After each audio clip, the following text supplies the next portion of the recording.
तो चलिए सीधे मुद्दे पर आते हैं। आज हम एक ही परिवार के दो बेहद खौफनाक सुपरनैचुरल एनकाउंटर्स की एक ऐसी केस स्टडी पर बात करने वाले हैं जो सच में रोंगटे खड़े कर देंगी। ये सिर्फ आम भूत प्रेत की कहानियां नहीं हैं। ये इस बात का एक परफेक्ट एग्जाम्पल है कि वक्त के साथ डर और फोकलोर कैसे इवॉल्व होते हैं। एक वो दौर था जब डर किसी सुनसान शमशान घाट या जंगलों में रहता था, और एक आज का दौर है जहां डर हमारे जेब में रखे मोबाइल फोन के अंदर बैठा है। तो चलिए इस कमाल के सफर की शुरुआत करते हैं। मुझे घर वापस ले चलिए, एक बेहद डरी हुई आवाज की ये चीख। ये एक मॉडर्न डिजिटल हॉरर एनकाउंटर के बिल्कुल बीचों बीच की आवाज है। सुनकर ये अजीब सी घबराहट होती है ना? लेकिन इस मॉडर्न डिजिटल खौफ तक पहुंचने से पहले हमें थोड़ा पीछे जाना होगा, उस तूफानी रात की तरफ जहां से इस परिवार के भयानक इतिहास का पिटारा खुला। क्योंकि किसी भी नई कहानी को समझने के लिए उसकी जड़ों तक जाना बहुत जरूरी है। तो सीन कुछ ऐसा है। बाहर भारी बारिश हो रही है, रात का वक्त है, किसी भी क्लासिक हॉरर स्टोरी के लिए एकदम परफेक्ट माहौल। यहाँ एक पिता अपनी बेटी नूरी के साथ बैठे हैं और नूरी जिद करती है कि उसे एक असली भूत की कहानी सुननी है। खैर, तब पिता अपने ही पास्ट का एक किस्सा सुनाते हैं। एक ऐसी रात जब वो अपनी मोटर बाइक से घर लौट रहे थे और रास्ते में पड़ने वाले एक शमशान घाट के पास उन्हें कुछ बेहद अजीब महसूस हुआ। ये वो वक्त था जब लोग घर के बाहर सुनसान और अंधेरी जगहों से डरना जानते थे। अब शमशान के पास पिता को एक बूढ़ा आदमी दिखता है। उसके कपड़े बेहद गंदे थे और उसमें से एक अजीब सी बहुत ही तेज बदबू आ रही थी। वो आकर खाना मांगने लगता है। पिता उससे वहीं छोड़कर घर आ जाते हैं। पर ट्विस्ट तो तब आता है जब उसी रात थोड़ी देर बाद उनका छोटा भाई उसी बूढ़े आदमी को अपने घर के अंदर ले आता है। उसे लगता है कि वो कोई फकीर है। हमारी लोक कथाओं में फकीर या ऐसे साधु संतों को अक्सर ऐसी मिस्टीक से जोड़कर देखा जाता है जिनकी दुनिया अलग होती है और जिनके पास कुछ खास शक्तियां होने की बातें कही जाती हैं। लेकिन पिता को फौरन समझ आ गया कि ये बूढ़ा आदमी कोई आम इंसान नहीं है। पता है क्यों? क्योंकि देखते ही देखते, पलक झपकते ही उस अनजान बूढ़े के गंदे और फटे हुए कपड़े पूरी तरह से बदल गए। इंसानों के बस की तो ये बात बिल्कुल नहीं है। उन्हें तुरंत यकीन हो गया कि ये सामने बैठी चीज जरूर कोई जिन या कोई अलौकिक ताकत है। इस्लामिक माइथोलॉजी में जिन ऐसी पावर्स को कहते हैं जो अपना रूप बदल सकते हैं और इंसानी दुनिया में सीधे तौर पर इंटरैक्ट कर सकते हैं। अब एक मजेदार बात देखिए, ऐसी पुरानी अर्बन लेजेंड्स इतनी मेमोरेबल क्यों होती हैं? उनके इन अजीबोगरीब डिटेल्स की वजह से।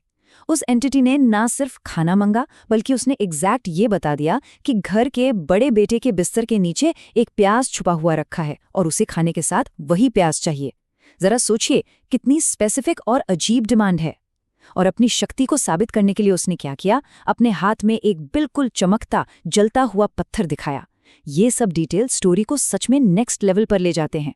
पर ध्यान देने वाली बात यह है कि ये सुपरनैचुरल ताकतें बिना किसी नियम के काम नहीं करती। एक तरह का ट्रांजैक्शन होता है यहाँ। उस जिन ने पिता को कुछ बहुत ही क्लियर इंस्ट्रक्शंस दिए थे। पहला स्टेप, वही छुपा हुआ प्याज खाने से देना। दूसरा, अगले 22 दिनों तक मस्जिद में 5 वक्त की नमाज पढ़ना। और तीसरा, एक खास तावीज का इस्तेमाल करना ताकि छोटे भाई की जुए की लत छूट सके। ये दिखाता है कि क्लासिक स्टोरीज में प्रोटेक्शन हमेशा एक शर्त या किसी नियम पर टिकी होती थी। और उन इंस्ट्रक्शंस का नतीजा, वो तावीज सच में काम कर गया। छोटे भाई की जुए की लत बिल्कुल छूट गई। पर कैसे छूटी, ये जानना बहुत दिलचस्प है। ये कोई मेंटल शिफ्ट नहीं था।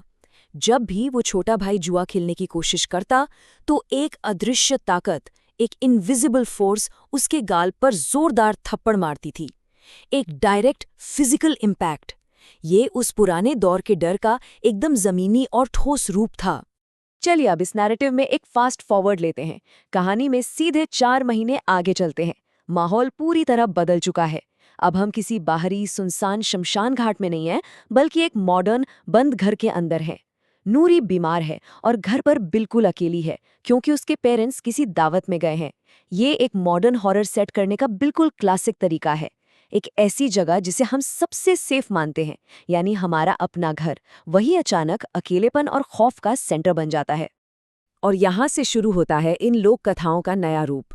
नूरी यूट्यूब स्क्रॉल कर रही थी और उसे वहाँ हुडेड मैन नाम का एक हॉन्टेड मोबाइल गेम मिलता है।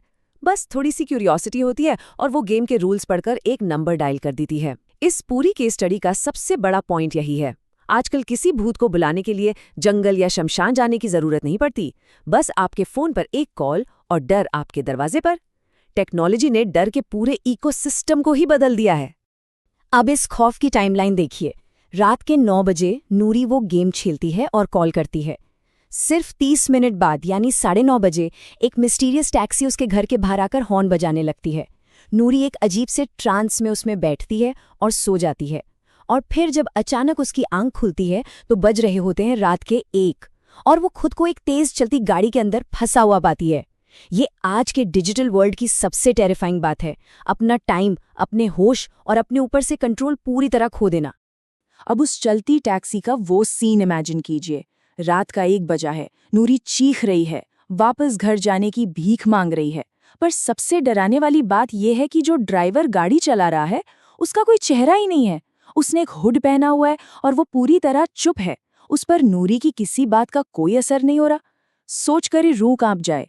ये सिर्फ एक भूत की कहानी नहीं है, ये कैब्स, राइड शेयर्स और एनोनिमिटी वाले इस नए दौर की जो सबसे बड़ी एंग्जाइटी है, उस पर सीधी चोट है। चीखते चीखते नूरी की आवाज साथ छोड़ देती है और वो डर के मारे बेहोश हो जाती है। उसके बाद सीधे हॉस्पिटल के बिस्तर पर उसकी आंख खुलती है। वहां उसे पता चलता है कि वो किसी अनजान सड़क के किनारे बेहोश पड़ी मिली थी। ये डिजिटल समनिंग का इतना रहस्यमयी अंत है जो दिमाग में कई सवाल छोड़ जाता है। वो टैक्सी कहाँ गायब हो गई? नूरी सड़क किनारे कैसे पहुंची?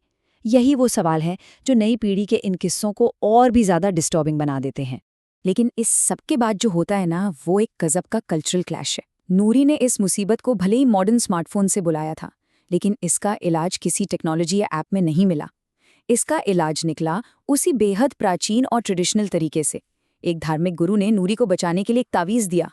वही तावीज़ जिसमें धार्मिक इबारतें लिखी होती हैं और जिसे प्रोटेक्टिव पावर से जोड़ा जाता है। मतलब आज की मॉडर्न डिजिटल प्रॉब्लम और उसका इलाज वही सदियों पुराना। पर बात यहाँ आसानी से ख़त्म नहीं होती। ये कोई बटन दबाने जैसा नहीं था कि तुरंत सब ठीक हो जाए। तावीज़ पहनने के बाद भी पूरे 10 दिन तक नूरी को रोज रात बेहद डरावने सपने आते रहे। एक भयानक मेंटल टॉर्चर चलता रहा। ये दिखाता है कि उस मॉडर्न भूत से पीछा छुड़ाना कितना मुश्किल था। उन 10 दिनों की खौफनाक स्ट्रगल के बाद जाके आखिरकार वो सारी पैरानॉर्मल एक्टिविटीज़ पूरी तरह बंद हुई। तो अब अगर हम इन दोनों पीढ़ियों की कहानियों को आमने सामने रखकर देखें, पिता का भूत कहाँ मिला था? एक फिजिकल जगह पर, शमशान घाट में। उसने फटे घुराने कपड़े पहने थे और उसे सच्चा वाला खाना चाहिए था, एकदम पुरानी जमीनी लोक कथा। और वहीं नूरी का भूत, उसे किसी सुनसान जगह नहीं, मोबाइल फोन से बुलाया गया। उसका चेहरा तक नहीं था और वो एक गाड़ी चला रहा था। ये साफ दिखाता है कि हमारे सोसाइटी के डर वक्त और टेक्नोलॉजी के साथ कितनी तेजी से अपडेट हो चुके हैं। लेकिन इस पूरी केस स्टडी का सबसे बड़ा टेकअवे क्या है? टेकअवे ये है कि चाहे भूत का रूप बदल गया हो, चाहे शमशान की जगह स्मार्टफोन ने ले ली हो, लेकिन इनसे बचने के जो हथियार हैं वो आज भी बिल्कुल वैसे के वैसे ही हैं। दोनों ही पीढ़ियों ने अपना बचाव उन्हीं पुराने ट्रेडिशनल और धार्मिक तरीकों से किया। डर के रूप नए हो सकते हैं, लेकिन उनसे लड़ने की हमारी कल्चरल बुनियाद आज भी वही ठहरी हुई है। इस डिस्कशन को ख़त्म करने से पहले एक बड़ा ही दिलचस्प सवाल दिमाग में आता है। आज के इंटरनेट पर ऐसी ना जाने कितनी कहानियां और हॉन्टेड गेम्स भरे पड़े हैं। क्या कभी ऐसे किसी मोबाइल गेम के बारे में सुना है या ट्राई किया है जिसे हॉन्टेड बताया जाता हो?